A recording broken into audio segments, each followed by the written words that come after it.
Guerrilla warfare isn't a modern problem. It's a recurring historical pattern that has repeatedly neutralized technologically superior armies, from Napoleon's Spain to Vietnam and Afghanistan.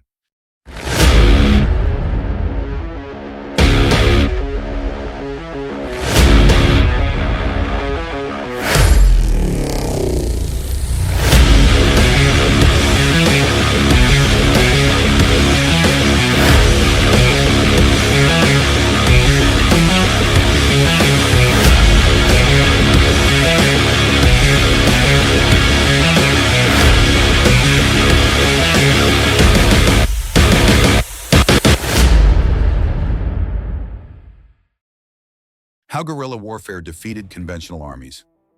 Throughout history, for most of military history, power has been measured in armies, territory, and firepower. Bigger formations, better weapons, and disciplined troops were assumed to guarantee victory. Yet again and again, history tells a different story. Smaller, weaker forces, often poorly equipped and outmatched on paper, have managed to frustrate, exhaust, and sometimes outright defeat the world's most powerful militaries. This isn't an anomaly, it's a pattern. Guerrilla warfare has repeatedly undermined conventional armies across centuries, continents, and cultures. From Imperial Europe to colonial Africa, from Southeast Asia to Central Asia, the same dynamics appear over and over. Understanding why requires stepping back from modern headlines and looking at how guerrilla warfare emerged, evolved, and consistently exploited the weaknesses of traditional military power. Guerrilla warfare is often misunderstood as chaos or desperation fighting. In reality, it is a deliberate strategy, one designed not to win battles, but to make victory impossible for the enemy. The term guerrilla itself comes from the Spanish word for little war, coined during the Peninsular War in the early 19th century.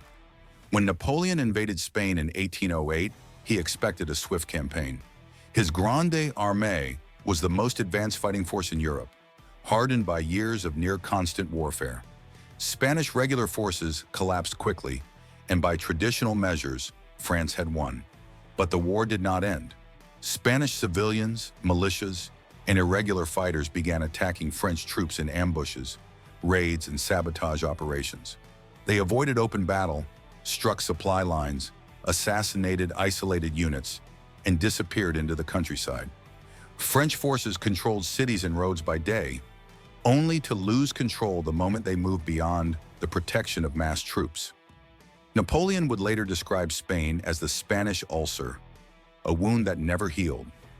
Hundreds of thousands of French troops were tied down, morale collapsed, and resources drained away from other fronts.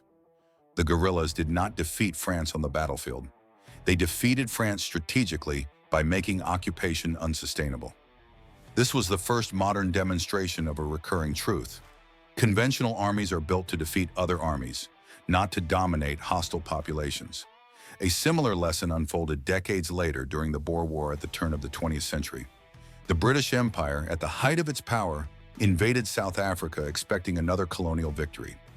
Early on, British forces relied on traditional formations and decisive engagements. But after suffering setbacks, the Boers abandoned conventional fighting and shifted to mobile guerrilla tactics. Small Boer commandos moved rapidly across vast terrain, attacking railways, supply depots, and isolated garrisons.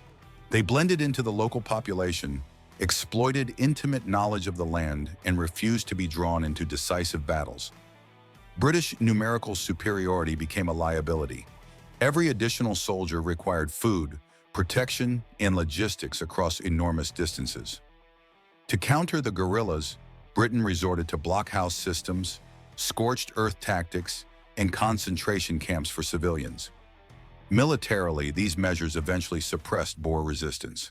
Politically and morally, they exposed the cost of fighting guerrilla wars. Victory required methods that undermined legitimacy and long-term stability, reinforcing a theme that would reappear throughout history. The 20th century only amplified these dynamics. In French Indochina, colonial forces once again faced an enemy that refused to fight conventionally. The Viet Minh, under Ho Chi Minh and Vo Nguyen Giap, combined guerrilla warfare with political organization. They attacked when conditions favored them and disappeared when they did not. Every French patrol risked ambush. Every outpost became a liability. French forces still won most direct engagements, but victory on paper meant nothing when control evaporated between battles. By the time of Dien Bien Phu in 1954, the French had been strategically outmaneuvered. The guerrilla war evolved into a conventional victory, but only after years of attrition had hollowed out French resolve and resources.